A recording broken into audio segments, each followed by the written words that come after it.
Donc moi je suis Frédéric Schnell, donc je suis cardiologue au CHU de Rennes, et je suis médecin du sport et responsable du service de médecine du sport. Super. Merci. Donc ce webinaire il vous est proposé par le CHEM. Je nous présente rapidement, brièvement pour ceux qui ne nous connaissent pas. Donc on est une association qui a été fondée il y a 37 ans par des médecins généralistes brestois qui souhaitaient proposer de la formation médicale continue.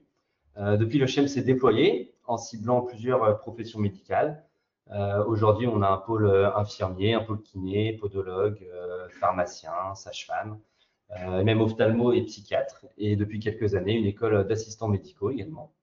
On propose plusieurs types de formations, des formations en présentiel, des classes virtuelles, des e-learning et des webinaires comme aujourd'hui.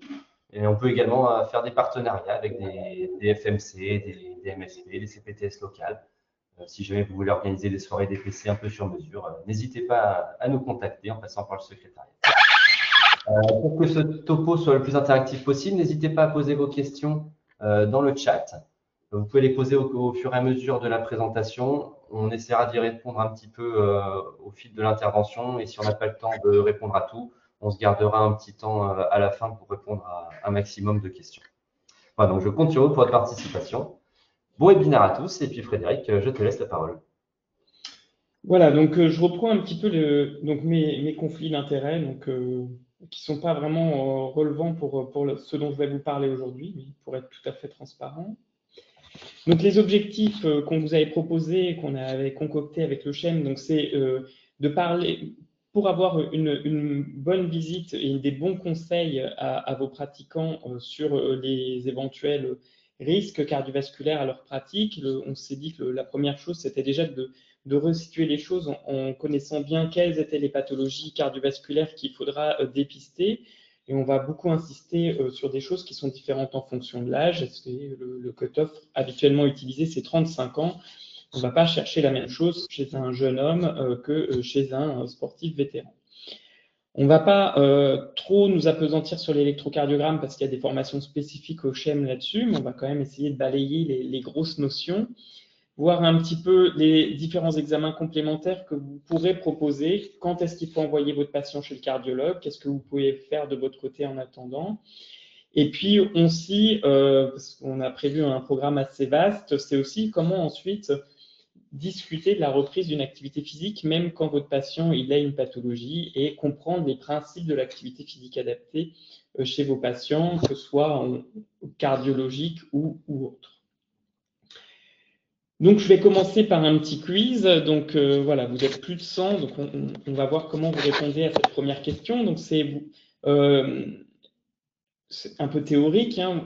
Est-ce que la participation à un marathon à l'âge de 40 ans fait-elle augmenter le risque de mortalité dans la semaine qui suit? Donc, en gros, est-ce que vous avez un risque majoré de mourir dans la semaine qui suit votre marathon?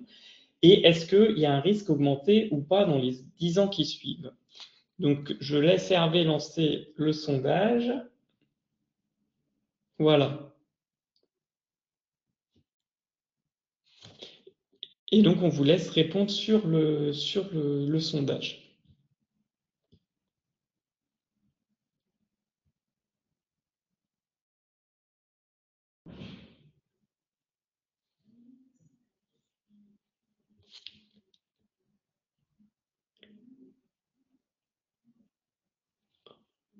Tac, tac, tac.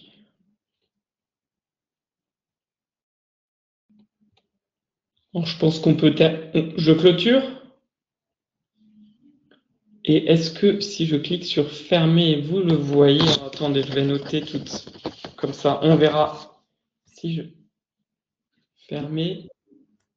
Ah, flûte. Bon, moi, je les ai vus.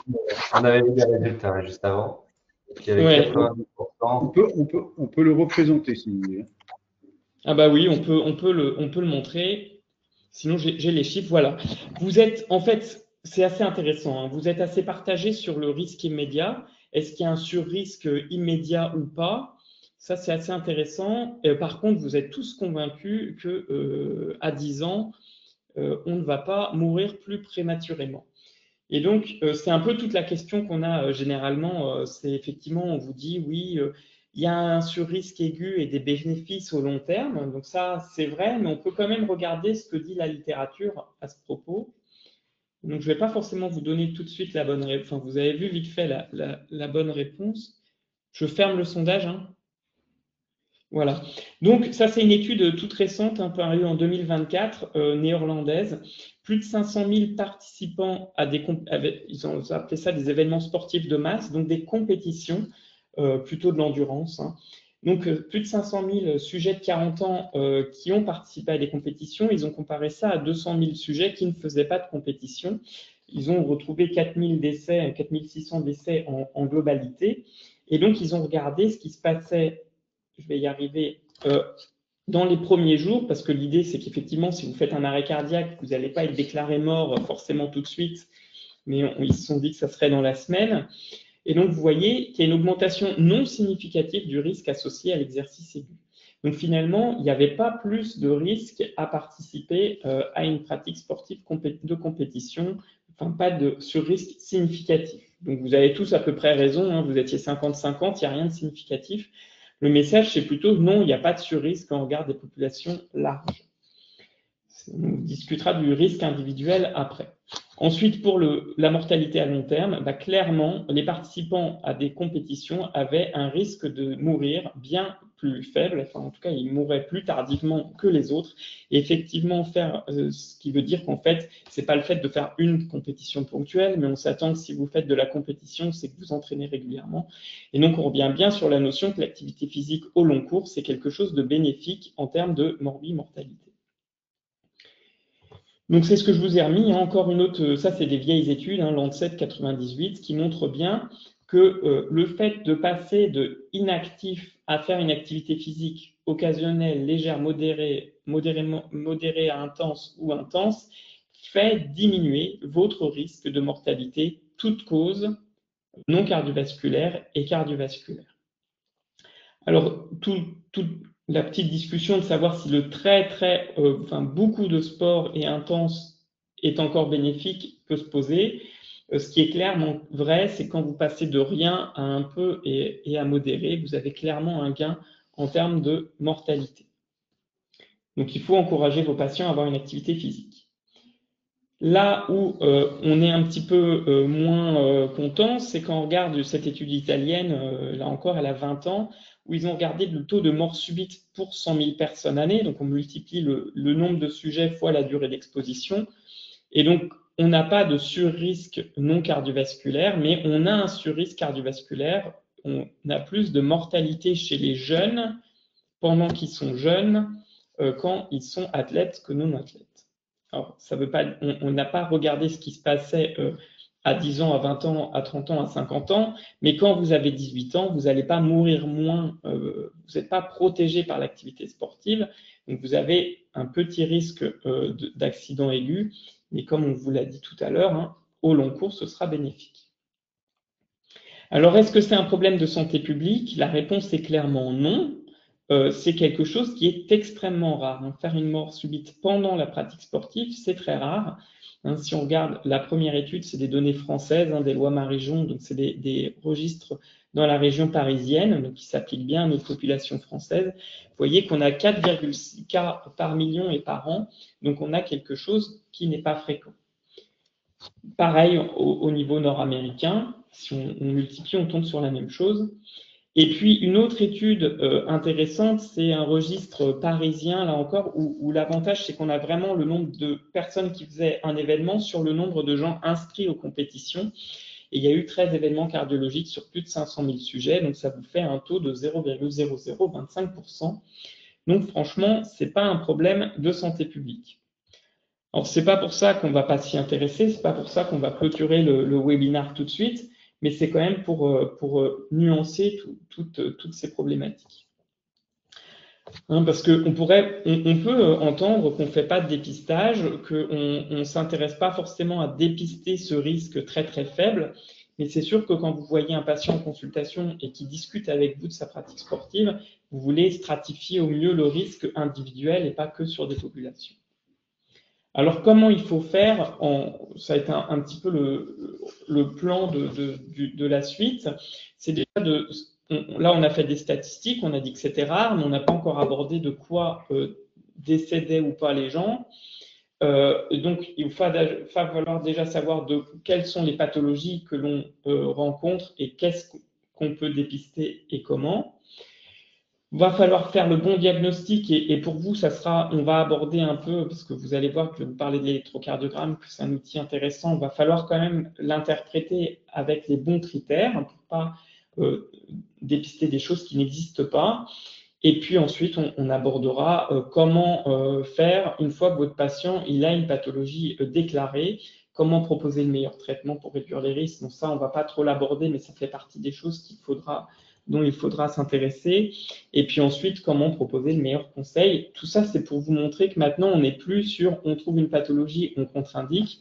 Maintenant, c'est on trouve une pathologie et ensuite, on adapte le traitement et les conseils pour une activité physique adaptée qui peut parfois être une activité sportive de compétition. Donc, ma question numéro 2, c'est encore un peu théorique. Hein, quel sportif, plutôt que patient, a le plus de risques de faire une mort subite lors de sa pratique sportive? Est-ce que c'est un footballeur professionnel de 20 ans, parce qu'il est vraiment il fait beaucoup de sport, et donc c'est lui qui est le plus à risque, et puis il fait du haut niveau, donc lui, il va vraiment pousser au maximum dans les efforts. Est-ce que c'est un triathlète de haut niveau de 30 ans? Est-ce que c'est un footballeur de 50 ans? Ou est-ce que c'est une coureuse à pied de 60 ans? Donc, je vous laisse lancer le sondage. Voilà, super. Je ne vous ai pas dit s'il y avait une ou plusieurs bonnes réponses.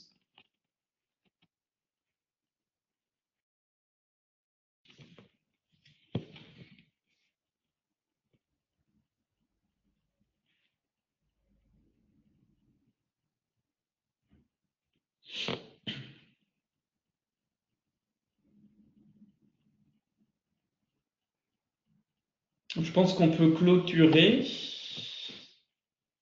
On peut clôturer et je vous laisse l'afficher.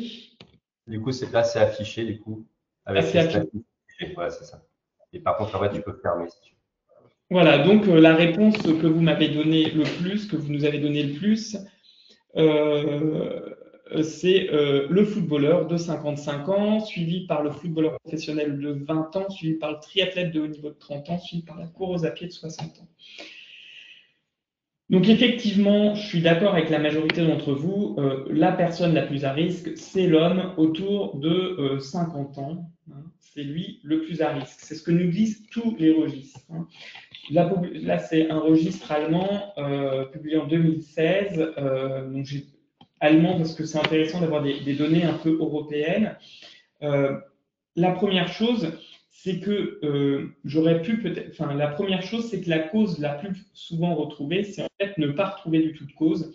Hein, même quand on fait des autopsies, on est souvent confronté au fait qu'on ne comprend pas très bien pourquoi la personne est décédée. La deuxième cause, c'est quoi? C'est la coronaropathie. Et donc là, c'est coronary artery disease, ou bien on suspecte que. Donc vous voyez, on est sur une grande tranche du camembert. Et ça, c'est pour la population générale. Ensuite, toutes les études le montrent aussi que c'est plutôt du sport non élite, loisir ou compétition, hein, âge 46 ans, 97% d'hommes. Donc clairement, il y a un sexisme sur la mort subite pendant le sport, ce sont quasiment que des hommes. Si maintenant on s'intéresse, j'aurais pu vous montrer le camembert de plus de 35 ans, mais alors c'était encore plus flagrant, c'est vraiment la coronaropathie, la cause numéro 1, et pour la population générale, c'est tiré vers la coronaropathie, parce que ce sont essentiellement des hommes d'âge mûr qui décèdent. Si on s'intéresse maintenant aux plus jeunes, dans cette étude, c'est un petit peu différent de beaucoup d'études précédentes. Là, c'est surtout des myocardites qui étaient les causes de mort subite. Beaucoup de causes non résolues, hein, tout le 22% en rouge. Et puis après, des cardiomyopathies en vert et en violet, pardon, et puis aussi des morts subites sans cause retrouvée à l'autopsie. Donc ça, c'est un changement un peu par rapport à ce qu'on enseignait avant. Avant, les premières séries, c'était surtout des cardiomyopathies hypertrophiques pour les séries américaines, surtout des cardiopathies arythmogènes du ventricule droit pour les séries italiennes. Donc il y a eu une petite modification. Après, ça dépend évidemment aussi du registre et des données. C'est un petit peu fluctuant. Une des hypothèses, c'est peut-être qu'on fait un meilleur dépistage. Et comme on peut dépister les cardiomyopathies hypertrophiques et les cardiopathies dilatées avec un examen clinique, un interrogatoire, un électrocardiogramme, peut-être qu'on a diminué la part de ces pathologies dans les morts subites et qu'on augmente les choses qui sont plus dures à appréhender, comme la myocardite, puisque c'est un problème aigu. Et si vous avez vu votre patient un an avant, il peut faire une myocardite après. Et donc là, c'est pas vraiment sur le dépistage qu'on va pouvoir jouer, mais vraiment sur l'éducation de nos patients, parce que la visite médicale ou la consultation n'est pas que de faire du dépistage, c'est aussi de faire de l'information. Et donc que les sportifs soient au courant qu'il ne faut pas faire de sport pendant qu'ils ont de la fièvre ou un épisode grippal, c'est vraiment, vraiment important. Il y a encore eu pas mal de travaux là-dessus. J'étais sur un jury de FST de médecine du sport où un étudiant avait fait son travail là-dessus et clairement, beaucoup de sportifs font du sport quand ils ont un épisode grippal. Il faut vraiment leur expliquer que c'est une mauvaise idée parce que ça entraîne, ça peut provoquer une myocardite. Ça a été prouvé sur des modèles animaux. Et aussi, l'autre élément, c'est quand on a une myocardite et qu'on fait du sport là-dessus, on a plus de risques de faire un événement rythmique. Donc là, c'est vraiment de l'éducation. Donc on va maintenant un peu plus aller vers les sujets jeunes. On va dichotomiser la suite des quelques diapos suivantes. On va s'intéresser aux jeunes athlètes. Donc je reviens sur un élément intéressant, c'est que la mort subite d'origine cardiaque, c'est une des premières causes médicales de décès. Je vous ai mis une étude américaine. Alors j'espère que c'est pas tout à fait pareil en France. 10% d'homicides. Ça fait beaucoup, mais vous voyez que dans les décès des jeunes sportifs, vous avez évidemment surtout des accidents, 50%, des suicides, parce qu'il n'y a pas que les problèmes cardiologiques, il y a tous les problèmes mentaux, psychiatriques, des homicides, mais si on s'intéresse ensuite aux pathologies médicales qu'on peut essayer de dépister, autres que la pathologie psychiatrique, c'est les pathologies cardiaques qui vont être la première cause, qui vont être des causes de décès. Dans cette étude, ensuite, ils ont regardé qu'est-ce qu'on avait pu trouver une fois qu'on avait fait l'autopsie, et vous voyez qu'une cause, alors je ne vais pas vous faire lire tout le camembert, mais on va se focaliser sur ce que je vous ai entouré. Dans 20% des cas, en fait, on ne trouvait pas la cause, et donc c'est une mort subite d'origine rythmique avec autopsie négative. AN, c'est autopsie négative, sudden unexpected death, donc mort subite sans cause retrouvée à l'autopsie. Donc ça montre bien que le dépistage, il va être difficile parce que si une fois qu'il est mort, on ne sait pas de quoi il est mort, évidemment, ce n'est pas facile de faire un dépistage exhaustif qui permettra de lutter complètement contre le risque de mort subite. Donc ça, voilà, il faut être bien au clair avec ça. On ne pourra pas régler tous les problèmes avec juste du dépistage, même si, voilà, dans les autres causes, cardiopathie hypertrophique, je ne sais pas si vous voyez ma flèche, donc HCM, c'est cardiomyopathie hypertrophique, anomalie de naissance des coronaires, des choses comme ça. Ça, c'est des choses qu'on peut éventuellement repérer en amont. Alors, une autre question, voilà, pour dépister une cardiopathie chez un sujet jeune de 15 ans, est-ce que un ECG fait mieux que l'interrogatoire et l'examen clinique seul? Est-ce qu'un ECG est inutile en absence de symptômes? Ou est-ce qu'un électrocardiogramme est délétère car faussement positif dans 15% des cas? Donc, je vous laisse lancer. Voilà, parfait.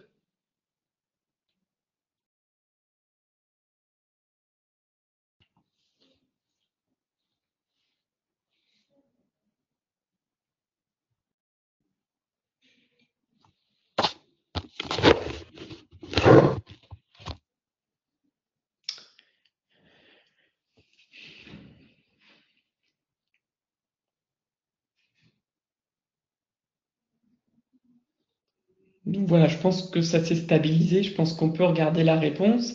Donc, un ECG fait mieux que l'interrogatoire et l'examen clinique, c'est dans 68% des cas votre réponse. Un ECG est inutile en l'absence de symptômes, vous êtes 20% à le penser.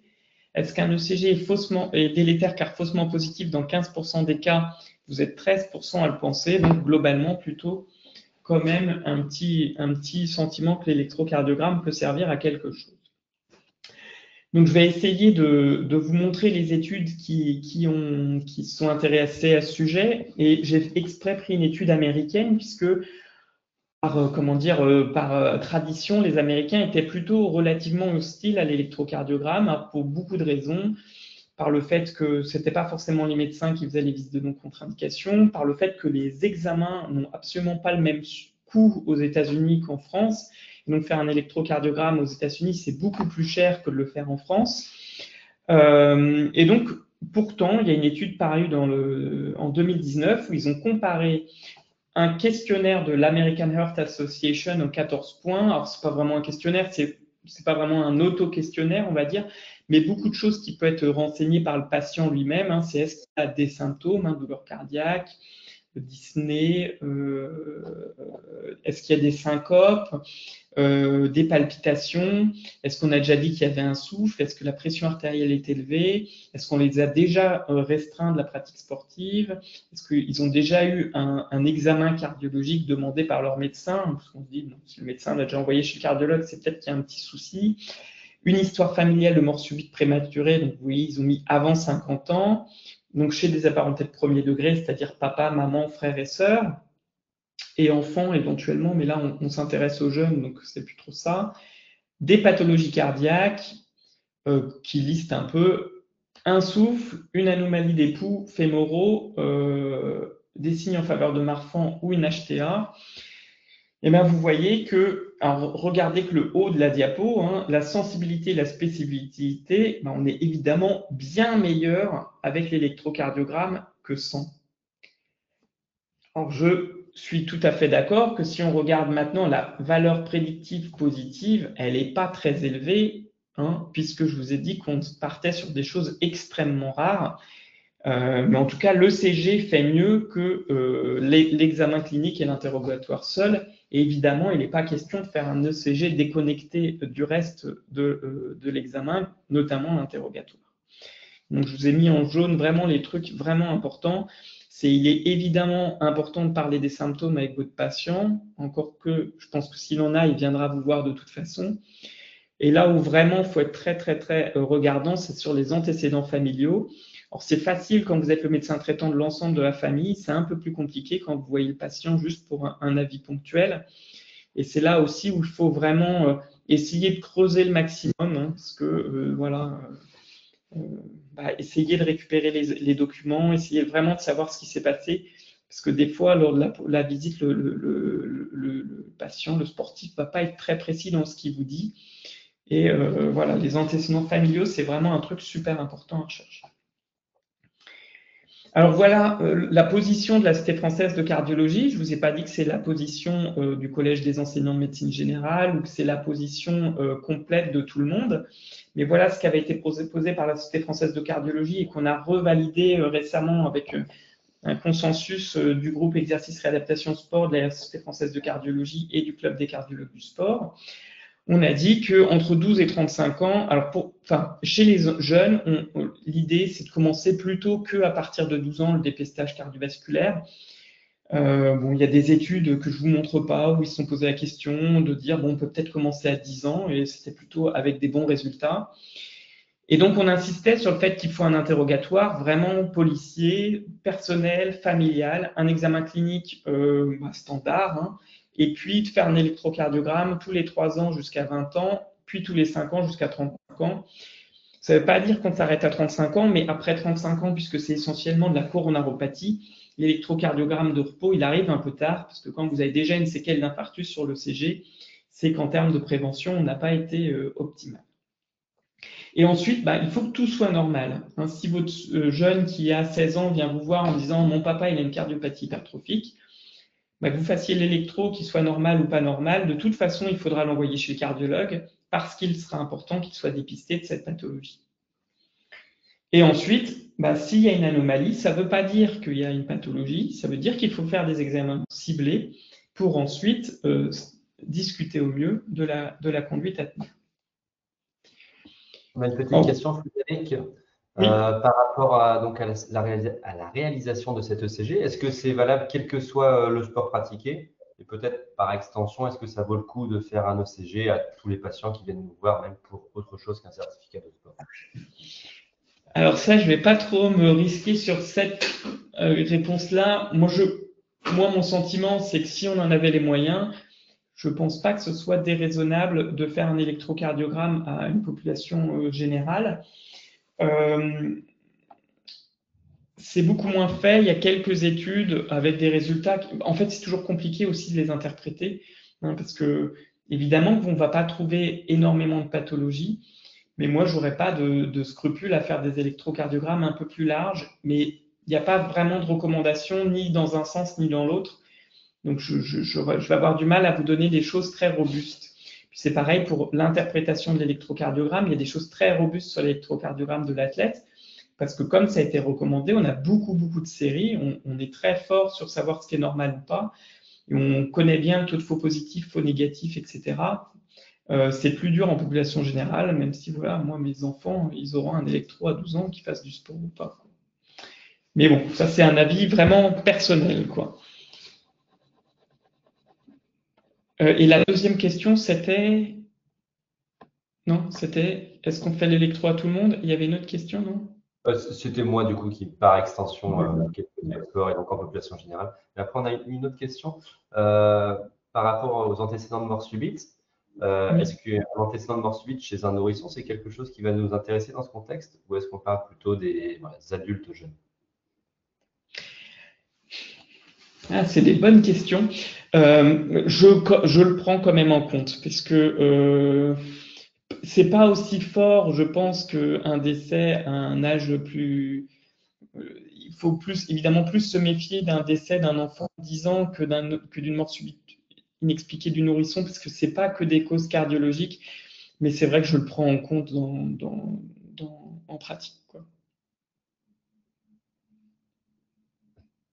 Ah oui, si c'était valable, quel que le soit le sport, c'était ça le début de la question, pardon. On recommande aujourd'hui, ce qui est recommandé, c'est en compétition, donc pour du sport intense. C'est pas recommandé pour du sport loisir où on va pas aller dans l'intensité. Après, chez les enfants, quand même, quand ils sont inscrits dans des clubs, généralement, il y a de la compétition qui est associée. Alors, je vois ça, hein, quel est l'intérêt de répéter l'électrocardiogramme tous les 3 ans? En fait, c'est parce que ce qu'on va dépister, c'est ce que je suis peut-être à passer un petit peu vite sur les diapos précédentes, je m'en rends compte, puisque je vous parle beaucoup de ce qui est dit maintenant où on trouve des myocardites. Alors, on peut se dire à quoi sert le CG, mais quand même, dans ces causes-là, il y a des cardiopathies arythmogènes, des dysplasies arythmogènes du ventricule droit, des cardiomyopathies dilatées, des Wolff-Parkinson-White, des QT longs. C'est ça qu'on a envie de dépister sur l'électrocardiogramme. Et ce qu'on sait, c'est que la pénétrance de ces maladies, c'est-à-dire que quand vous êtes muté et que vous exprimez ou pas la maladie, elle ne va pas s'exprimer tout de suite. Hein, si je prends par exemple l'exemple de la cardiomyopathie hypertrophique, qui reste quand même dans les causes importantes, fréquentes de décès lors de la pratique sportive, on sera porteur de l'anomalie génétique dès qu'on est né, mais généralement, on recommande de faire le dépistage familial à partir de 10 ans, parce qu'il est rare que la pathologie s'exprime avant. Si on prend maintenant le QT long, si on sait que dans le QT long, si vous avez une famille où on connaît la mutation pour le QT long, on va la dépister dès le sang de cordon. Donc on va prélever dès la naissance le nouveau-né. Et si on trouve une mutation de QT long, on traitera le bébé dès son plus jeune. On peut traiter vraiment très très tôt. Hein. Donc c'est bon. Alors, de toute façon, il y aura le temps d'avoir le résultat génétique, etc. Et ça sera ensuite, il faudra voir avec le rythmologue qui gérera la famille, mais on peut débuter un traitement très tôt. Et donc du coup, on aura en fonction de la pathologie qu'on cherche ou qu'on dépiste, on n'aura pas forcément les mêmes conduites à tenir pour à partir de quand on cherche. Voilà. Et donc la répétabilité, c'est parce que l'expression peut être différée dans le temps. Surtout la cardiopathie hypertrophique, Vous pouvez avoir un ECG normal au début et qui va se modifier avec le temps. Et c'est pour ça qu'on répète l'ECG. Et c'est pour ça qu'après 35 ans, il y a quand même beaucoup moins de chances que vous trouviez quelque chose. Donc je reviens un peu sur mon électrocardiogramme, juste pour un peu aussi nuancer la réponse D où je vous ai dit il y a 15% de faux positifs. C'est plus trop ça, hein. Alors ça, c'est pas publié, mais c'est une thèse des internes du service. Il avait repris 3400 ECG de sportifs de haut niveau et il était un taux de faux positif de 2,2%. Donc, et c'est un interne de médecine générale, bon, qui a lu plus de 3000 ECG, donc qui a une certaine expertise. Mais voilà, on a un taux de faux positif qui vraiment tend à diminuer de plus en plus. Alors pourquoi? C'est parce qu'on a des classifications de plus en plus fines qui permettent de pas faire d'examen inutile. Donc là, sur cette classification, vous avez trois couleurs. Pour l'instant, vous avez les modifications électriques normales chez un athlète et pour cette classification, ils ont pris comme cut-off 4 heures de sport intense par semaine. Vous avez ce qui n'est pas normal et qui nécessite d'emblée de faire un bilan complémentaire. Et puis vous, ce qui avait un peu litigieux, donc c'est en jaune, il faut au moins 2 anomalies associées. Il faut 2 jaunes là pour aller faire un bilan complémentaire. Donc j'insiste sur un point important, c'est évidemment tout ça, ça s'entend chez quelqu'un qui ne se plaint de rien, où il n'y a pas eu d'histoire de familiale de cardiopathie ou de mort subite chez un apparenté de premier degré. Alors que si vous avez des symptômes ou une histoire familiale, bon, ça ne veut pas dire que vous ne devez pas faire l'électro. Moi, je vous encourage à le faire parce que vous pourrez débrouiller d'emblée. Mais voilà, il faut que tout soit bon pour qu'on dise que l'électro suffit. Et si vous avez plusieurs, je rentrerai dans les détails de qu'est-ce qui est vert, jaune, rouge tout à l'heure, dès la diapo suivante, hein, mais pour ce qui est vert, pour les modifications normales, vous pouvez en avoir 4, 5, 6 associés, on s'en moque. Si c'est 0 plus 0 plus 0, ça reste 0. Là, il suffit d'une anomalie majeure pour qu'on aille enclencher un bilan. Alors, ça ne veut pas dire qu'il faut inquiéter le sujet. Vous lui dites, bah, vous avez un électro qui n'est pas normal, le CG, c'est du dépistage, on va regarder si ça correspond à vraiment quelque chose ou pas. Et puis ensuite, vous avez des modifications limites où il en faut plusieurs pour lancer le bilan. Alors peut-être un autre aparté, c'est qu'est-ce qu'on fait quand on trouve des anomalies? Ça a été un petit peu discuté. C'est difficile de vous faire une recommandation très dure à suivre et qui sera bonne dans tous les cas. Mais de plus en plus, on dit, bon, vous avez fait un électro tel jour, si vous connaissez le patient, c'est pas forcément parce que vous avez trouvé quelque chose qu'il faudra lui dire de tout stopper tout de suite. On peut parfois aussi se laisser le temps du bilan avant de décider. Alors évidemment, ça dépendra du type d'anomalie retrouvée. Et je pense que, parce que moi je plaide beaucoup pour que l'électrocardiogramme soit fait par le médecin traitant et pas que ce soit un cardiologue qui fasse l'électrocardiogramme. Mais si vous avez un doute, parce qu'on m'a dit, voilà, il y a 68% de médecins généralistes là dans l'Assemblée, si vous faites l'électro et que vous avez un doute, je pense que le mieux, c'est déjà d'envoyer l'électrocardiogramme à votre cardiologue correspondant habituel pour qu'il vous donne déjà une petite idée de premièrement, est-ce qu'il l'inquiète? Parce qu'on peut aussi avoir des mauvaises interprétations. Et puis ensuite, qu'on dise qu'est-ce qu'on fait dans l'intervalle. Alors, je vous ai quand même mis un petit quiz ECG. Vous pouvez zoomer si vous ne le voyez pas bien, s'il est flou sur votre écran. Quand vous zoomez, normalement, ça marche bien. Et donc, vous voyez un jeune homme de 16 ans qui fait du football, qui veut renouveler sa licence de football. Vous suivez toute sa famille qui va bien, il n'y a pas de souci particulier. Est-ce que sur cet électrocardiogramme, vous demandez des examens complémentaires? Donc, je ne sais pas si quand on lance le sondage, vous ne voyez plus le CG, donc je vous laisse peut-être regarder bien cet électro. Et puis, on peut peut-être maintenant lancer le sondage sur est-ce que vous faites des examens complémentaires, oui ou non. Et je rappelle qu'il ne se plaint de rien, qu'il n'y a pas d'histoire familiale, qu'il n'a pas de symptômes. Enfin bon, je suis redondant dans ce que je dis.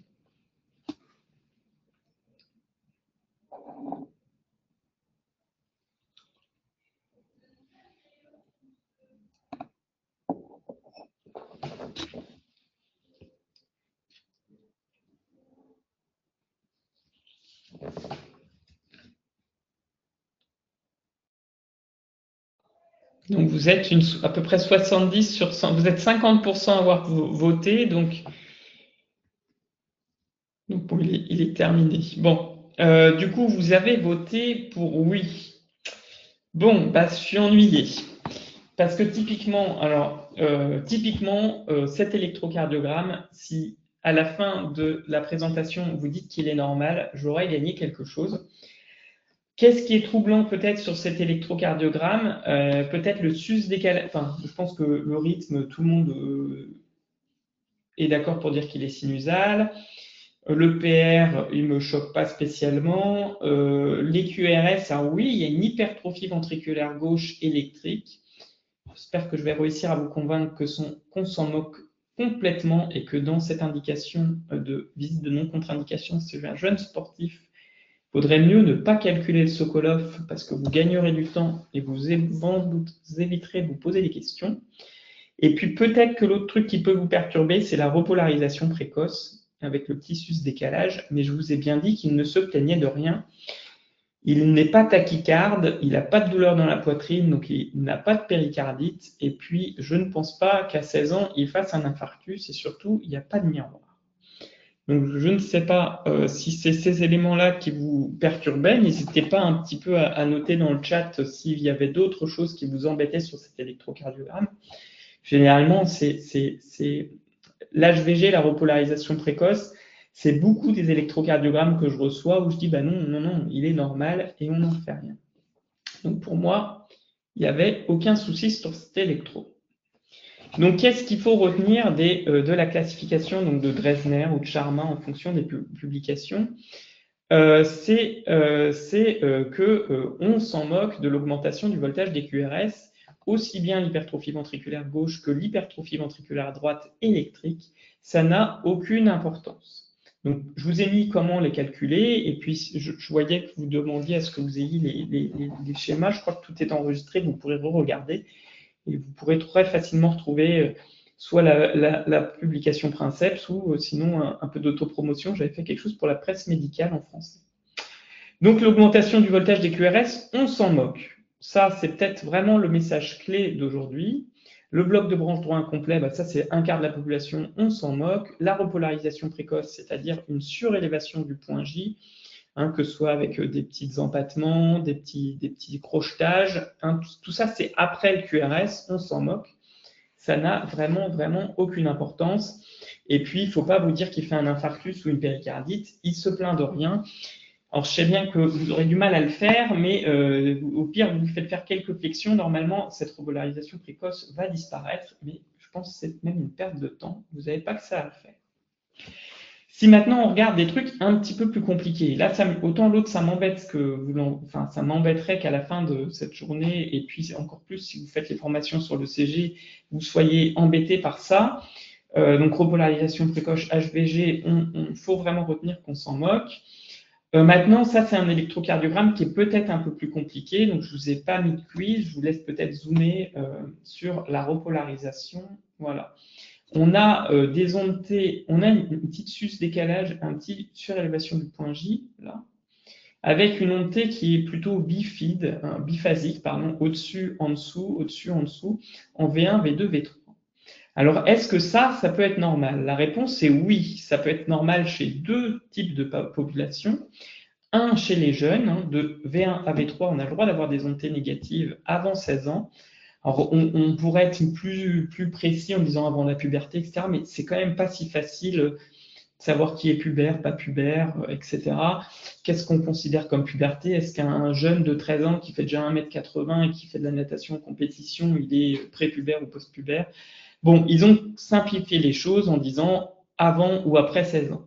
Pourquoi? Parce que c'est statistique. Avant 16 ans, vous avez un nombre, je crois que c'est 12% des caucasiens qui ont ce type d'électro. Après 16 ans, ça devient autour de 1%. Donc, on sait qu'il y a des gens qui ont cet électro. Enfin, voilà. On peut avoir 20 ans et un électro comme ça et pas être malade, mais ça nécessite un bilan qu'en est caucasien.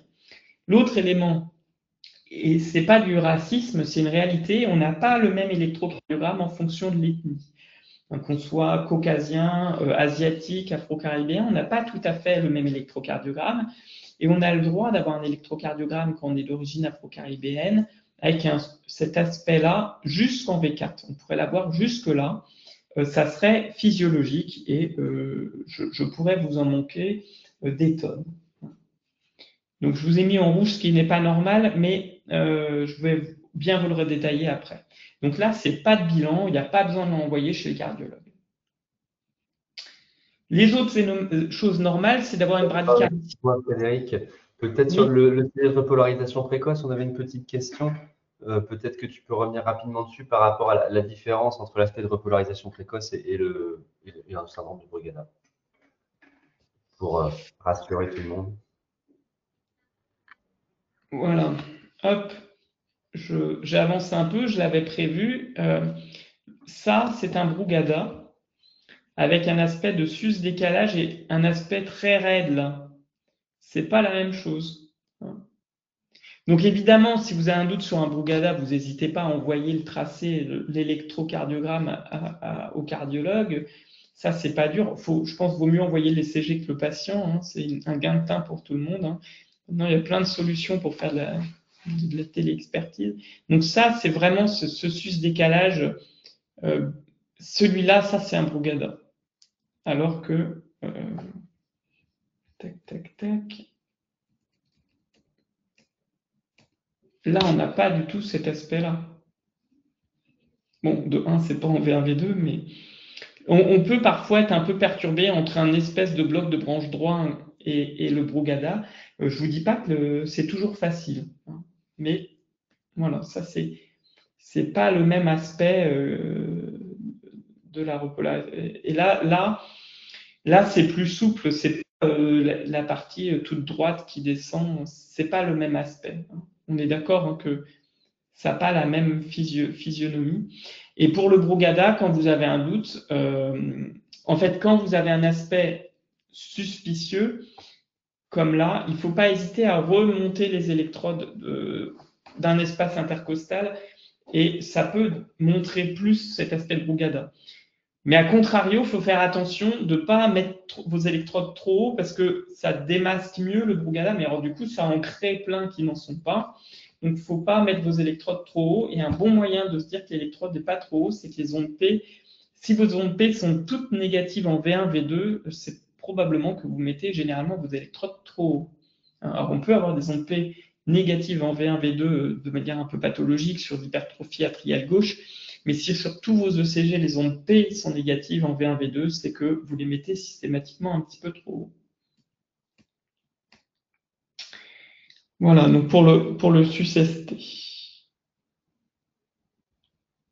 Alors, je vois aussi la question des ondes T négatives en D3. Vous avez le droit, je voulais vous le détailler après, mais autant répondre aux questions tout de suite. Qu'est-ce que vous avez le droit comme onde T négative? Vous avez le droit à AVR. C'est presque même normal et ce serait presque bizarre que l'onde T soit positive en AVR. Et vous avez le droit qu'elle soit négative en D3 et en V1.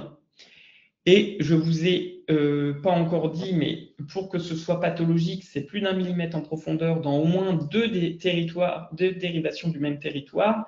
Et donc là, puisque par exemple inférieur c'est D2, D3, AVF, mais que D3 on a le droit, bah pour que ce soit pathologique en inférieur, il faut que ce soit D2 et AVF. Et généralement, ce sera aussi D3, hein, parce que avoir D2, AVF négatif et pas D3, ça serait assez atypique. Donc il faut vraiment, on ne compte pas les 3 dérivations que je vous ai citées là. Et c'est pareil pour V1. Alors si c'est un caucasien et qu'il a plus de 16 ans, si c'est V1, V2, bah, c'est 0 anomalie, puisque V1, on a le droit, plus seulement V2, donc une dérivation, et donc on ne ferait rien de plus si c'était V1, V2, les ondes T négatives. Alors que là, on ne fait rien parce que s'il est jeune ou afro-caribéen, on pourrait se poser des questions sur celui-là si c'était un monsieur de 30 ans d'origine caucasienne. Donc j'espère que c'est clair. Donc les autres petites anomalies, donc bradycardie sinusale, on a le droit d'aller jusqu'à 30 battements par minute. Hein. En dessous de 30 battements, et je parle bien de 30 battements par minute chez le médecin en train de faire un électro, c'est pas quelqu'un pendant qu'il dort. Donc on a le droit d'être jusqu'à 30. En dessous de 30, on se dit quand même, c'est pas banal, on va peut-être faire un petit bilan. J'en ai pas vu beaucoup. Des arythmies respiratoires, on a le droit. Des ondes P un peu bizarres, souvent c'est des ondes P du sinus coronaire, donc c'est des ondes P qui seront négatives en inférieur. Toujours dans cette hypertonie vagale, on a le droit d'avoir un rythme jonctionnel. Alors évidemment, je ne parle pas d'une tachycardie jonctionnelle à 200 battements par minute, hein, mais vous avez le droit d'avoir un rythme jonctionnel sans ondes P. Je suis désolé, je ne vous ai pas mis d'exemple. Et vous avez le droit d'avoir un BAV1 jusqu'à 400 millisecondes. C'est ce que je vous ai mis sur celui-là. Le PR, il est énorme, mais il fait un petit peu moins de 400 millisecondes. Il était à 378 millisecondes. Ça, vous avez le droit. Mais ça ne court pas les rues. Hein. Moi qui vois quasiment que des gens qui font beaucoup de sport, j'en vois pas tous les. J'en vois pas. Je pense que j'en ai une dizaine ou vingtaine avec des PR aussi longs. Normalement, vous n'allez pas croiser ça tous les jours. L'autre élément, c'est le BAV2 Mobitsin. Je ne sais pas si vous vous rappelez, c'est le PR qui augmente progressivement jusqu'à bloquer.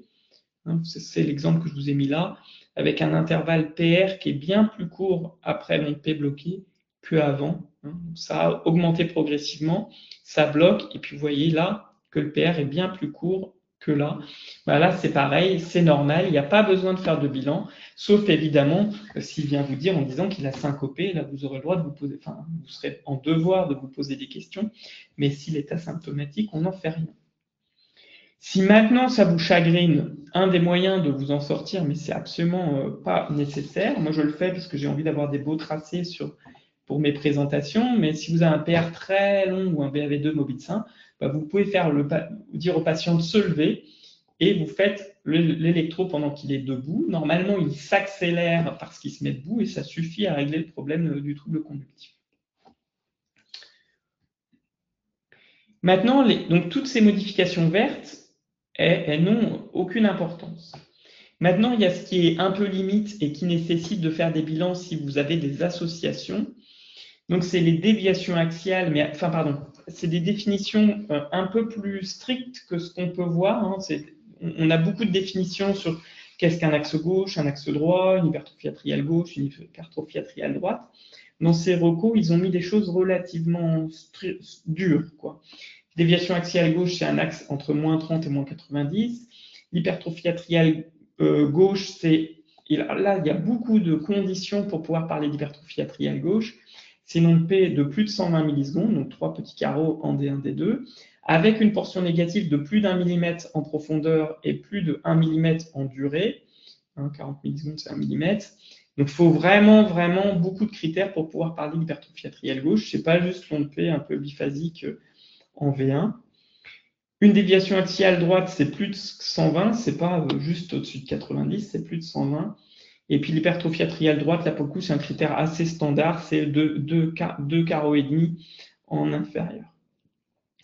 Et puis le bloc de branche droit complet, on le met dans les limites, hein, donc plus de 120 millisecondes. Si c'est isolé, on n'en fait rien.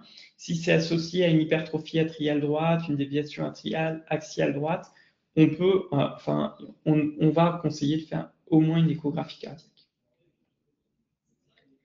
Pour ce qui est vraiment pas normal, c'est un peu le miroir de tout à l'heure pour les ondes T négatives, hein, c'est plus d'1 millimètre de dérivation contiguë, sauf AVR D3 V1, sauf les afro-caribéens avec surélévation du point J suivi d'ondes T négatives de V1 V4, sauf les jeunes de moins de 16 ans avec des ondes T négatives de V1 V3.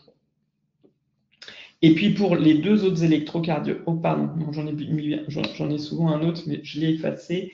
Voilà, celui-là, vraiment, il faut qu'il vous inquiète. Hein. C'est pas normal d'avoir cet électrocardiogramme. Hein. Faut pas dire c'est normal, c'est un sportif. Ça, c'est vraiment, vraiment pathologique. Et alors, évidemment, s'il a 80 ans et qu'il a mal dans la poitrine, il est coronarien. Mais si c'est un jeune de 20 ans, il a une chance sur 2 d'avoir une cardiomyopathie hypertrophique.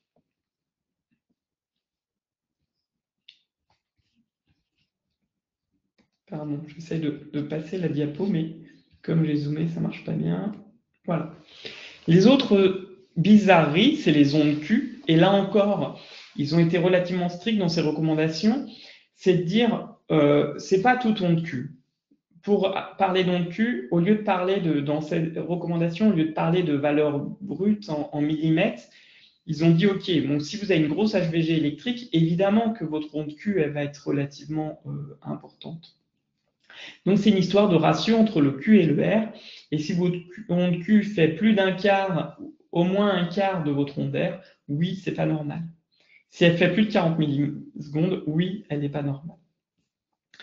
Alors, effectivement, la petite nuance aussi. Moi, j'ai des patients qui ont fait des infarctus où je vois des micro-ondes Q que je vais décrire sur l'électrocardiogramme et je vais dire, ah, il y a une onde Q de nécrose. Bon, on n'est pas sur le même contexte. On est sur des gens jeunes qui se plaignent de rien. Donc, si on commence à s'inquiéter de toutes les petites ondes Q, on n'est pas sorti de l'auberge. Donc, l'idée, c'est vraiment de prendre celles qui sont vraiment significatives. Donc là, je vous ai donné un exemple. Là, c'est pas une onde, enfin, il n'y a plus d'onde, il n'y a qu'une onde Q, il n'y a pas d'onde R. Donc là, clairement, ça, c'est un électrocardiogramme qui doit vous faire faire un électrocardiogramme, une échographie cardiaque, parce qu'il n'y a plus du tout d'onde R dans l'ensemble des précordiales. Qu'est-ce qui n'est pas normal non plus, c'est d'avoir un bloc gauche complet, un bloc de branche gauche avec des QRS à plus de 120 millisecondes. Donc là un bloc gauche là, avec cet aspect RSR' en V5, V6. Qu'est-ce qui n'est pas normal non plus, c'est d'avoir un QRS de plus de 140 millisecondes, qu'il soit droit, gauche ou qu'on ne sache pas. Quand c'est trop large, c'est pas normal. Donc je vous rappelle le bloc droit. Donc finalement, le bloc droit, entre un bloc de branche droit incomplet, on n'en fait rien. Un bloc de branche droit entre 120 et 140, ça compte comme un critère sur deux mineur. Et puis, si c'est plus de 140 millisecondes, oui, il faut faire un bilan. Là encore, premier bilan, c'est une échographie cardiaque. Et puis après, on peut trouver des anomalies sur l'électrocardiogramme qui vont vraiment vous donner beaucoup d'arguments pour penser qu'il y a telle ou telle maladie. Et je vous mets la liste et les électros sur la diapo suivante. On peut avoir une onde epsilon qui signe une cardiopathie arythmogène du ventricule droit. On peut avoir une préexcitation ventriculaire qui va dans le syndrome du Wolff-Parkinson-White, un CPR court et empactement des QRS du début du QRS. C'est sur la diapo suivante. Les QT prolongées, donc c'est plus de 470 chez l'homme et 480 millisecondes chez la femme j'ai oublié le C, c'est QT corrigé prolongé, 470 chez l'homme, 480 chez la femme, et le Brugada qu'on a déjà abordé. Donc, je vous montre ça sur cette diapo-là. Donc là, qu'est-ce qui n'est pas normal?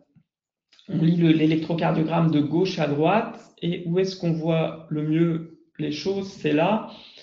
On voit, j'espère que vous voyez ma flèche, on voit là la petite onde P et on n'a carrément pas de PR avec un gros empattement.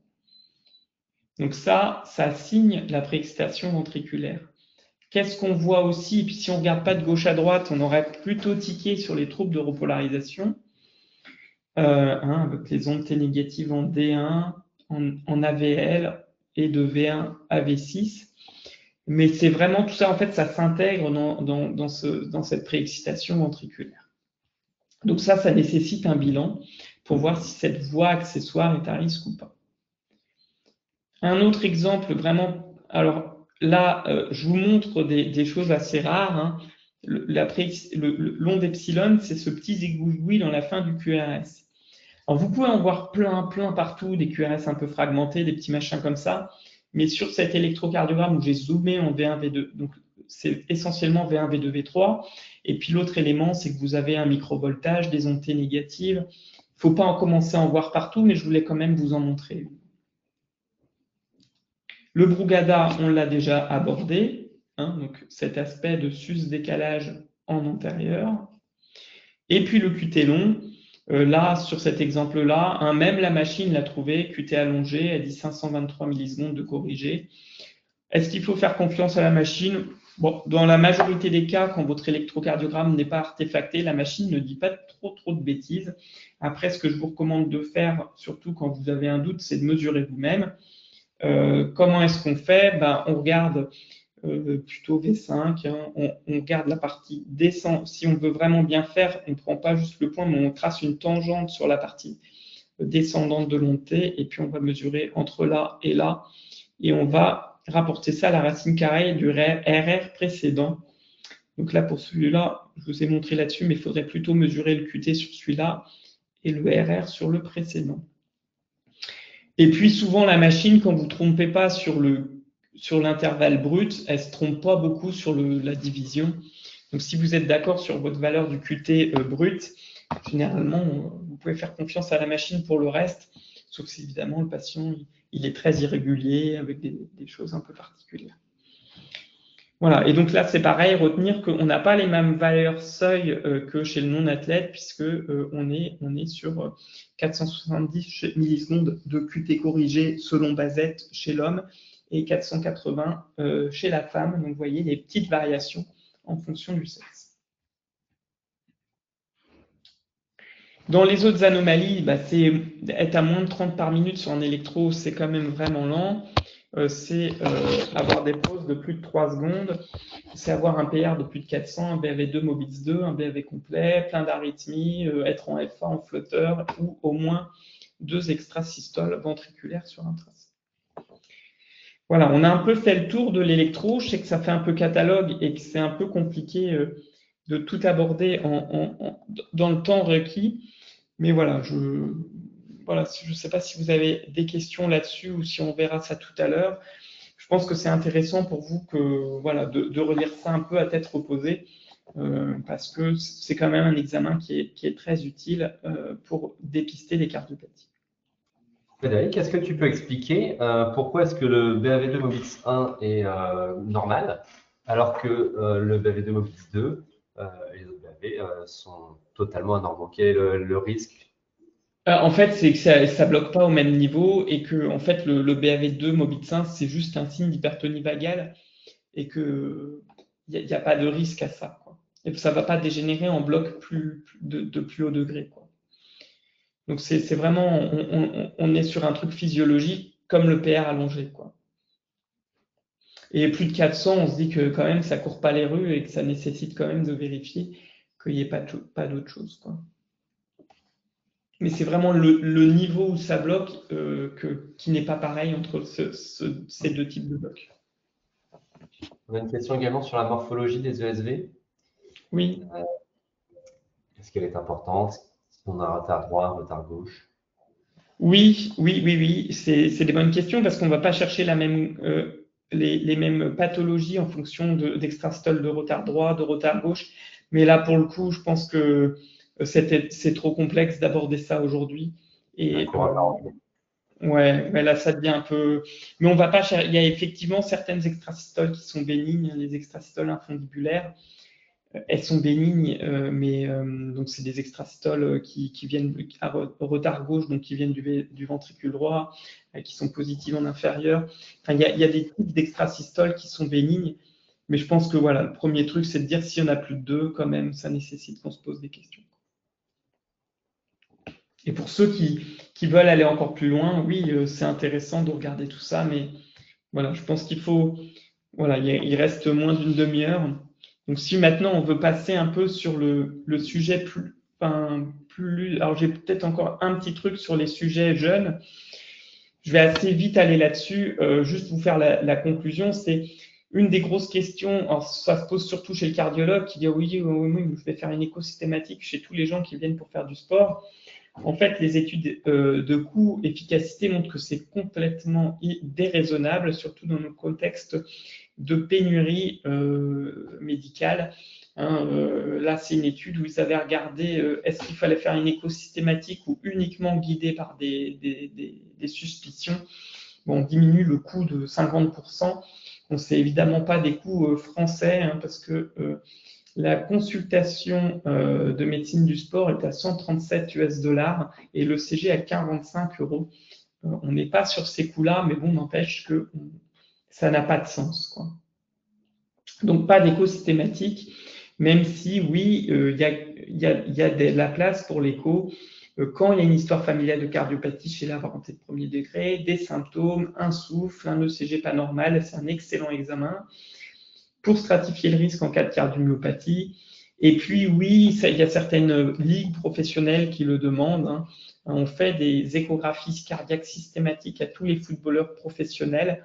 Ça, c'est une question d'assurance, c'est pas une question de pertinence médicale.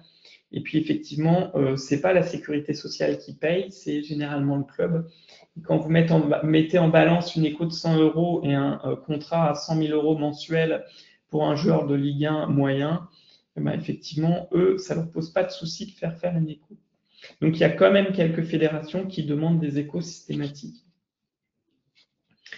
Et puis, toute la complexité sera ensuite, quand on fait ces examens, bien les interpréter, parce que comme l'électrocardiogramme, il y a des modifications en lien avec le fait d'être sportif, et donc vous pourrez des fois poser des questions. Dernier petit focus chez le sujet jeune, c'est pour vous dire que oui, la majorité des douleurs thoraciques du sujet jeune sont foireuses, ne ressemblent à rien et ne sont rien. Il faut quand même pas perdre de vue qu'on peut avoir des anomalies de naissance de coronaire. Alors, c'est pas forcément la douleur thoracique le premier symptôme, hein. Ça peut être la mort subite, ça peut être des palpitations, des arythmies. Et donc là, c'était pour vous montrer que ça se voit en échographie, hein, même si c'est pas l'examen dédié. Là, on voit l'aorte, le départ de la coronaire gauche. Là, c'est l'artère pulmonaire. Et là, on voit la coronaire droite qui, au lieu de naître de là, naît du même endroit que la gauche et chemine entre l'aorte et l'artère pulmonaire. Et elle peut se faire coincer, notamment à l'effort, et faire une arythmie et une mort subite. On va ensuite passer sur le moins jeune et savoir comment on dépiste une coronaropathie. Et là, clairement, c'est pas le CG qui marche, puisque le CG, ça peut être utile en cas de douleur thoracique, hein, pour faire un diagnostic du syndrome coronarien aigu. On peut arriver un peu tardivement, voir des belles ondes Q qui correspondent à une séquelle d'infarctus, mais on espère dépister avant. Et là, clairement, il y a vraiment déjà un premier filtre à faire chez vous avant de se dire qu'est-ce qu'on fait, est-ce qu'on l'envoie chez le cardio, est-ce qu'on lui fait un score calcique, un test d'effort, etc. La première chose, c'est bien d'interroger votre patient. Est-ce qu'il y a des douleurs thoraciques à l'effort? Est-ce qu'il y a une baisse de performance à l'effort? Parce que ça peut être un beau signe de coronaropathie. Et puis, évidemment, l'examiner. Ne pas faire attention quand la pression artérielle est élevée, pas juste se dire elle est stressée, mais faire des automesures. Et puis, penser au bilan lipidique, hein, parce que ça a été prouvé, la population des athlètes, elle est évidemment un plus faible risque cardiovasculaire, mais elle n'est pas indemne de facteurs de risque cardiovasculaire. Et là, je vous montre une étude chez des athlètes olympiques italiens, 1000 athlètes. Ils avaient 30% avec des dyslipidémies, du surpoids 25%, parce qu'il n'y a pas que des marathoniens et des sujets sveltes, hein. Quand vous faites du judo, vous pouvez être en surpoids, hein. Il y a des antécédents familiaux aussi chez les athlètes, hein. Le fait de fumer, c'était 10%, et vous voyez presque 5% d'hypertendus chez les athlètes olympiques italiens, hein. Ils n'avaient pas tous 20 ans, hein, mais vous voyez, 24 plus ou moins 6, ça reste quand même une population jeune. Donc évidemment, la majorité n'ont pas de facteur de risque, hein, ce n'est pas la population la plus à risque sur le plan cardiovasculaire, mais il y en a quand même quelques-uns qui combinaient 3-4 facteurs de risque. Donc c'est important. Le sevrage tabagique, c'est super important. Je vous ai mis l'affiche des règles d'or du Club des cardiologues du sport, qui insiste vraiment sur le fait qu'il faut signaler à son médecin les symptômes, ne pas fumer 1 heure avant, ne pas fumer 2 heures après. Et puis maintenant aussi interroger vos patients sur d'autres formes de dopage qui ne sont pas spécifiques, hein, de l'athlète, hein, mais qui malheureusement sont de plus en plus répandues, hein. Donc il y a le tabac à mâcher qu'on va mettre sous la langue, les drogues réactives, hein, la cocaïne, hein, qui est assez présente, mais pas franchement pire que la population générale. Et puis ensuite, comment on dépiste la coronaropathie une fois qu'on a regardé ça? Est-ce qu'il y a encore de la place pour le test d'effort? Je vous ai juste mis les recommandations, mais je vais vous expliquer ce qui est dit. En gros, ce qui est expliqué, c'est que oui, il y a quand même encore une place pour le test d'effort, même s'il y a un peu de controverse de plus en plus sur le sujet. En fait, ils disent que bon, chez le symptomatique, il faudra aller regarder, ça c'est sûr. Chez l'asymptomatique, il faut stratifier le risque cardiovasculaire avec ce que je vous ai montré avant. En interrogeant le patient, en faisant un petit bilan sanguin, en faisant des automesures si besoin. Et vous pouvez utiliser, je me doute que vous avez plein de trucs, plein de scores, etc. Mais il y a un truc qui s'appelle SCORE qui permet de stratifier le risque de votre patient. Sinon, ça se fait à l'ancienne en cumulant le nombre de facteurs de risque cardiovasculaire. Et si votre patient il est à haut risque cardiovasculaire et qu'il veut faire du sport intense, et encore plus s'il veut reprendre du sport intense, c'est pas déraisonnable de lui faire un test d'effort. Et donc, il laisse encore une place, ces recos de 2018 et 2020, laisser une place pour le test d'effort en disant, bon, le test d'effort, ça peut se faire, on n'est pas obligé de faire forcément une imagerie d'effort, et il laisse une petite place pour les imageries coronaires. Donc, clairement, il reste des indications de test d'effort chez les sportifs asymptomatiques. Et puis évidemment, parce que on n'en parle pas beaucoup, mais les symptomatiques, s'ils sont symptomatiques à l'effort, évidemment qu'il faut faire un bilan au repos, mais si ce bilan est normal, il faut aller plus loin, et c'est là où vraiment les explorations à l'effort prennent tout leur sens. Alors, est-ce qu'on peut avoir des limites à ces tests? Évidemment, le test d'effort, c'est un test d'ischémie. Ce n'est pas un test de il y a des plaques, il n'y a pas de plaques, il y a des plaques qui peuvent rompre ou pas. C'est un test pour savoir s'il y a déjà une ischémie. Donc, c'est pas plus, pas moins. On ne peut pas lui reprocher de passer à côté d'une rupture de plaque qui surviendrait même les jours suivants. Ça ne sert pas à ça. Ça sert à rechercher l'ischémie. Alors, qu'est-ce qu'il y a comme autre test? C'est le score calcique, mais c'est là où, là encore, je vous ai montré de la littérature, mais ce qui compte, c'est ce que je vous ai montré, ce que je vous ai écrit. La problématique, c'est qu'il y a eu des études chez les athlètes versus des sédentaires, et on avait une prévalence supérieure de score calcique élevé, avec une charge de plaque coronaire supérieure. Donc ça, on était bien embêtés. Alors, sur ces premières études, il y avait plus de plaques calcifiées. On s'est dit, tant mieux, elles ont moins de risque de rompre. Donc, c'est pour ça que les gens meurent moins. Parce que je vous rappelle, ma première diapo, c'est de dire que faire une activité physique sportive régulière, ça diminue le risque d'accident. Et la deuxième diapo, en gros, c'était de dire que les principaux accidents sont coronariens. Donc, évidemment, c'est complètement pas cohérent d'avoir des gens qui font moins d'événements durs, infarctus, mort subite à l'effort, et qui, d'un autre côté, ont parfois des scores calciques plus élevés. C'est pas cohérent. Donc, du coup, ça pose des questions sur l'utilisation de scores calciques dans la stratification du risque des gens qui font vraiment beaucoup de sport. Voilà. Et puis une autre étude là qui était encore plus ennuyeuse, une étude belge où ils ont même trouvé plus de plaques non calcifiées chez des athlètes vétérans. Donc ça pose des questions sur l'interprétation de ces examens dans la population des athlètes. Alors quand vous le faites, ça a quand même un sens, ça sert à stratifier le risque, mais on peut très bien faire un infarctus avec un score calcique faible, on peut avoir une rupture de plaque molle avec des artères peu calcifiées, ça peut se voir aussi. Donc si votre patient vient parce qu'il a mal dans la poitrine, un score calcique ne sert à rien, pas grand-chose. Le score calcique, ça sert à stratifier au mieux le risque cardiovasculaire, mais surtout, voilà, chez ceux qui sont à risque intermédiaire, quand votre patient il a déjà fait un infarctus, on sait qu'il est à un risque élevé, le score calcique, c'est pareil, il sert. Alors, est-ce que je vais juste un petit peu parler de ça, c'est une fois que votre patient il est coronarien, et c'est pour vous montrer que le test d'effort, le test d'ischémie a du sens. Si vous avez un patient qui est sportif et coronarien, si les questions qui vont se poser, c'est est-ce qu'il est symptomatique? S'il est oui, si c'est oui, on va déjà le traiter avant de discuter du sport, optimiser le traitement pour qu'il ne le soit plus. Ensuite, comment sont ces facteurs de risque? Est-ce qu'ils sont contrôlés? Alors, je ne vous dis pas que s'il refuse de fumer, vous refuserez qu'il fasse du triathlon, ce n'est pas ce que je dis, mais évidemment qu'il faut arriver à une bonne prise en charge avec le patient pour qu'il lutte contre ces facteurs de risque cardiovasculaire. On regardera la fonction VG, est-elle normale ou pas? Si elle est anormale, ça va être compliqué pour le sport en compétition. Est-ce qu'il reste ischémique? C'est un petit peu différent de est-ce qu'il reste symptomatique, parce qu'on peut avoir une ischémie sur nos images, sur nos tests d'effort, que ce soit en ECG, en écho. Donc, s'il y a l'ischémie, on la traitera. Et l'autre élément, c'est y a-t-il des arythmies? Si tout ça, c'est nickel, oui, beaucoup de ces gens pourront faire tout ce qu'ils veulent, y compris de la compétition. Et si c'est pas bon, eh ben, il va falloir les prendre en charge pour régler le problème. Alors évidemment, quand vous avez fait un gros infarctus, qu'il vous reste une fraction d'éjection à 30%, on aura beau faire ce qu'on veut, c'est illusoire de penser qu'on pourra vous conseiller de faire du sport en contact.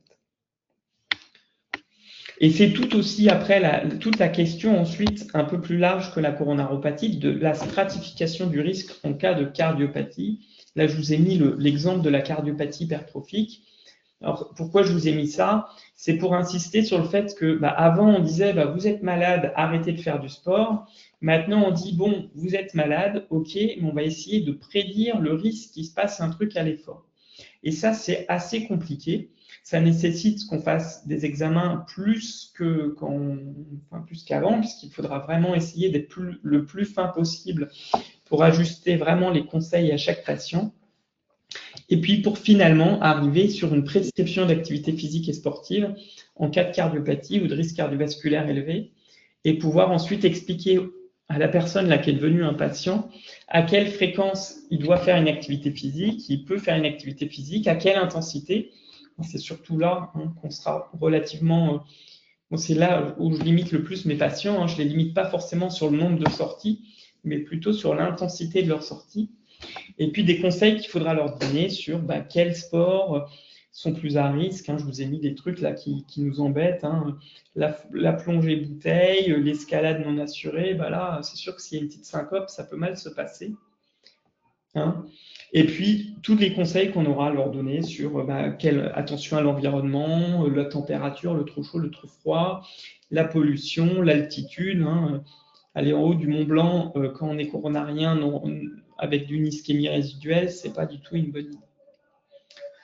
Et donc, voilà, on pourra donc leur donner des recommandations, leur donner des conseils en termes d'intensité en se basant sur leur fréquence cardiaque. Et là où c'est intéressant qu'ils aient un cardiofréquencemètre pour pouvoir les aiguiller. Voilà, donc on va un peu passer ça, mais vraiment, il y a un intérêt de plus en plus aux objets connectés en cardio du sport. Et vraiment, pour finir, un dernier point vraiment important, c'est on s'est beaucoup focalisé ces dernières... je pense qu'on change un petit peu de registre. Avant, c'était vraiment on dit oui, on dit non. Maintenant, on éduque le patient, on essaie d'avoir une adhérence au projet pour que tout se passe bien. Et donc, vraiment, il faut les éduquer sur les bonnes règles de pratique sportive. Et puis, l'autre chose, ça n'est pas spécifique aux sportifs, mais éduquer la population aux gestes de premier secours, c'est vraiment quelque chose d'essentiel. Parce que quand le dépistage n'a pas marché, il faut être capable de rectifier le coup a posteriori. Et là, c'est encore une étude de l'équipe d'Éloi Marijon qui a montré qu'en région parisienne, il n'y a pas eu il n'y a pas eu moins d'accidents lors de la pratique sportive. Mais ce qui a clairement augmenté, donc c'est la survie, là, elle a augmenté, la survie après l'arrêt. Et ça, pourquoi? C'est parce qu'on a nettement augmenté la réanimation par des témoins et l'utilisation des défibrillateurs automatiques externes par la population générale. Et ça, c'est vraiment un message, c'est pas le médecin qui va faire la formation des gestes de premier secours, mais sensibiliser la population, ça fait peut-être aussi partie de nos missions. Donc, je pense qu'il y aura peut-être encore des questions, parce que je n'ai pas eu le temps de regarder à chaque fois sur les questions, mais en conclusion, c'est l'activité physique et sportive, c'est bon pour la santé. Il y a des évaluations de première ligne, et vraiment, le premier, c'est l'interrogatoire. L'électrocardiogramme, c'est important chez les jeunes. L'évaluation du risque cardiovasculaire par une prise de sang, c'est important chez les plus âgés.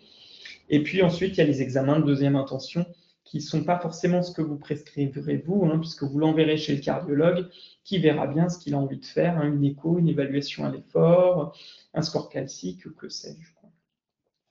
Et puis, parce que on a de plus en plus cette notion que on va peut-être plutôt faire des scores calciques que des tests d'effort. Moi, vraiment, je reste convaincu que chez un sportif, quand on a des symptômes à l'effort, c'est essentiel de les évaluer à l'effort. Voilà, donc est-ce qu'il y a des questions sur le petit quart d'heure On en a quelques-unes, effectivement, puisque tu parlais donc du risque. On avait des questions notamment sur à partir de quel âge, toi, est-ce que tu recommandes de faire un bilan lipidique, les premières bio? À partir de quel âge est-ce que tu… Plutôt 40 ans. Ah, on a perdu ton micro, j'ai l'impression. Enfin, moi, je l'ai perdu, en tout cas.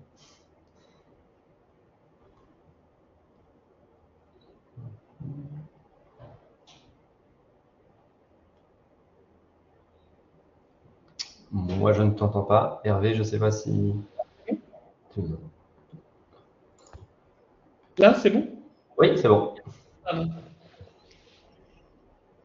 Donc, plutôt vers 40 ans, tu disais? Ouais, après, ça dépend aussi de l'histoire. Hein. Maintenant, de plus en plus, on fait des bilans de dyslipidémie familiale, des choses comme ça. Donc, et puis, c'est pareil, une femme qui a une contraception oestroprogestative, regarder le bilan lipidique, ça paraît quand même logique. Voilà, globalement, c'est quand même plutôt 35-40, quoi. Hein. Ok. On a une question justement sur les dyslipidémies familiales, puisque tu en parles. Est-ce que le score calcique a un intérêt dans ce contexte? En fait, ce qui est intéressant pour le score calcique, en fait, là où c'est vraiment le plus logique, c'est en fait quand vous avez quelqu'un qui est à bas risque, peu utile, quelqu'un qui est déjà à très haut risque et que vous savez qu'il faut optimiser son traitement, mettre une statine, mettre un traitement antihypertenseur, le score calcique, il ne va pas changer votre conduite à tenir.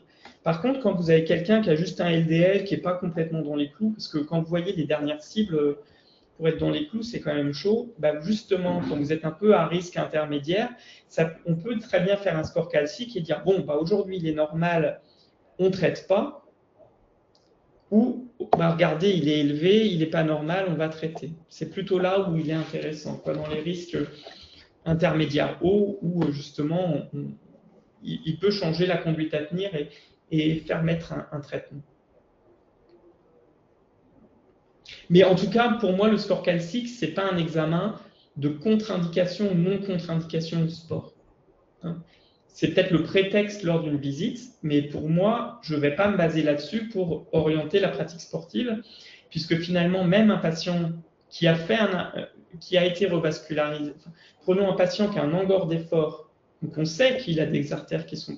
un angor d'effort STENT, il est à haut risque cardiovasculaire, on sait qu'il a des artères pas normales, mais s'il est asymptomatique, qu'il n'est plus ischémique, qu'il n'y a pas d'arythmie et pas de dysfonction VG, il pourra faire tout le sport qu'il veut, même en compétition.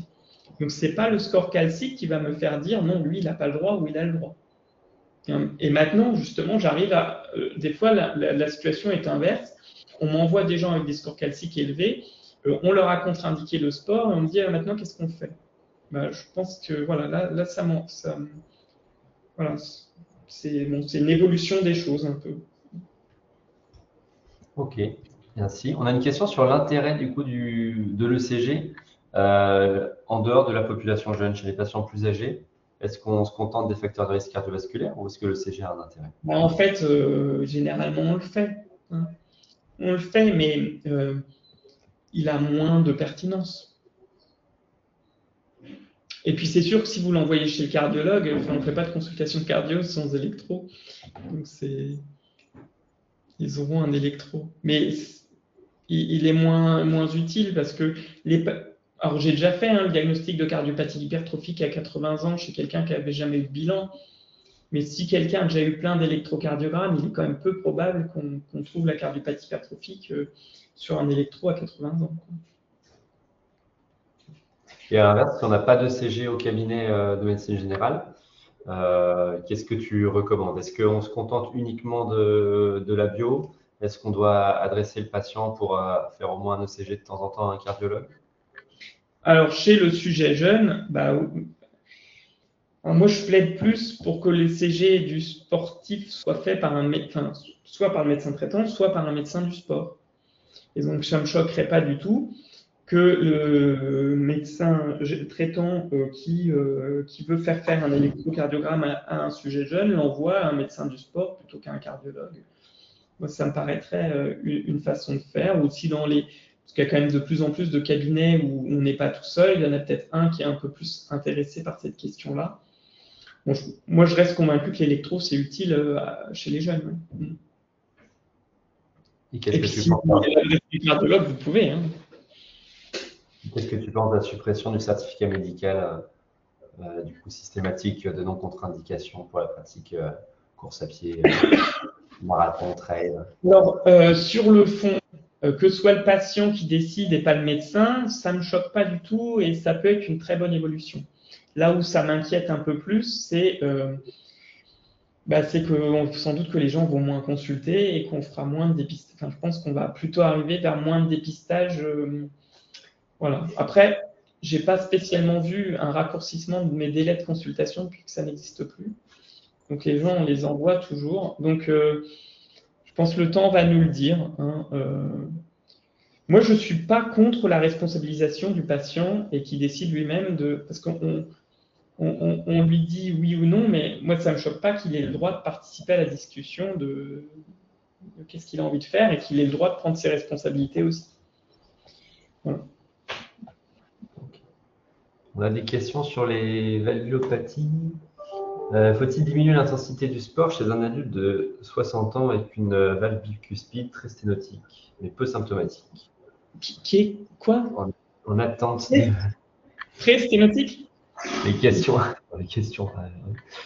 fait, pour la bicuspidie aortique, s'il n'y a pas de valvulopathie, il n'y a pas de restriction. Si maintenant il y a un rétrécissement aortique qui commence à être serré, oui, il faut le restreindre. Et on restreint avant, enfin en gros, pour vous donner une idée, on aime bien trouver des solutions aux gens, mais il y a quand même des surfaces, bon, c'est peut-être du détail, mais voilà, un rétrécissement aortique symptomatique, on l'opère en dessous de 1 cm². Mais nous, quelqu'un qui a un rétrécissement aortique à moins de 1,5 cm², moi je ne lui fais plus faire du sport en compétition, même s'il est asymptomatique. Donc oui, il y a des restrictions à apporter. Et par contre, je ne le fais pas opérer pour qu'il puisse faire du sport. Ça, je lui explique bien. La chirurgie, c'est quand même, c'est pas anodin. Et donc, des fois, on diminue la pratique sportive, même bien avant l'opération. On a une question un petit peu similaire pour la pathologie mitrale. Pour un homme de 60 ans, cycliste, endurance, stade 2. Alors, stade 2, YHA, j'imagine. Non, stade 2. S'il est stade 2, il est symptomatique et donc il est peu probable qu'on ne l'opère pas. Mais des fuites mitrales asymptomatiques, ça s'évalue. Moi, j'ai quelques fuites sévères asymptomatiques, bien tolérées, mais ils ont tous une écho, un test d'effort, voire une écho d'effort. Enfin, ils sont bien suivis. Et il y en a qui font du sport en compètement. Donc oui, ça c'est plus possible. Mais s'il est stade 2, ça m'ennuie. S'il est NYHA2. On n'a plus que des cas cliniques maintenant. Une femme de 45 ans, reprise sportive. Est-ce que ça t'inquiète si la fréquence monte à 200 avec un ancien ECG qui montre un PR court isolé et un bilan bio normal? Est-ce qu'il faut plus de 200 à 45 ans, c'est pas banal. Donc là, c'est intéressant justement quand on regarde les cardiofréquences-mètres de savoir si c'est tout d'un coup pouf, il s'en bat, parce que on prend dans l'autre sens. Un PR court, on n'en fait rien, sauf si c'est associé à des symptômes, donc de type palpitation. Alors si c'est le cardiofréquence-mètre qui, pour un effort peu intense, pouf, on voit une accélération brutale à 220, là, j'irai faire des bilans complémentaires. Si maintenant, c'est juste que depuis tout le temps, la fréquence cardiaque maximale était un peu élevée, plus que la théorique, parce que c'est 220 moins l'âge, plus ou moins 10, moi, j'en fais pas forcément grand-chose. Et puis, je vérifie quand même le cardiofréquence-mètre, quoi.